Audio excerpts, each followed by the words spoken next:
Hi hello నమస్తే welcome to my channel. అందరూ ఎలా ఉన్నారండి? బాగున్నారని అయితే చాలా బిజీగా ఉన్నాను. ఎందుకంటే ఈ వీడియోలో కొంచెం ముందు క్లిప్స్ చూసి మీకు అర్థమైపోయి ఉంటుంది నేను ఎక్కడున్నానో.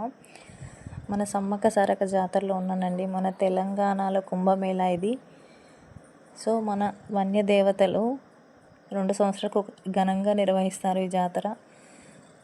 మేమైతే కొత్తగట్లోని హుజరాబాద్ దగ్గరికి వచ్చామన్నమాట. మేము ఎప్పుడైనా జాతరకి ఇక్కడికే వస్తాం. మేడారం అయితే ఏం వెళ్ళరు మా అత్తమ్మ వాళ్ళు.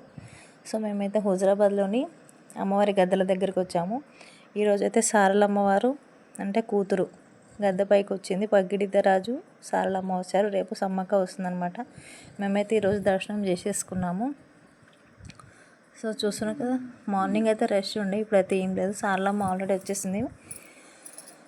సో మీరు ఎక్కడికి వెళ్తారో, మేడారం వెళ్తారా లేకపోతే మీ ఊర్లోనే గద్దెల దగ్గరికి వెళ్తారా? కామెంట్ చేయండి. కానీ తప్పకుండా దర్శనం చేసుకోండి. మీ మనసులో ఉన్న కోరికలను అమ్మవారికి విన్నవించుకోండి. చాలా అరుదైన జాతర అన్నమాట. సో మీరు కూడా వెళ్ళి జాగ్రత్తగా రండి, జాగ్రత్తగా వెళ్ళండి. ఎందుకంటే చాలా రష్ ఉంటుంది కదా. మీరు మీ కుటుంబ సభ్యులందరూ జాగ్రత్త. సో ఈ వీడియో మీకు నచ్చితే లైక్, షేర్ అండ్ సబ్స్క్రైబ్. కొత్తగా చూసే వాళ్ళైతే సబ్స్క్రైబ్ చేసుకోండి. సబ్స్క్రైబ్ చేసుకునే వాళ్ళందరికీ చాలా థ్యాంక్ యూ అండి. బాయ్.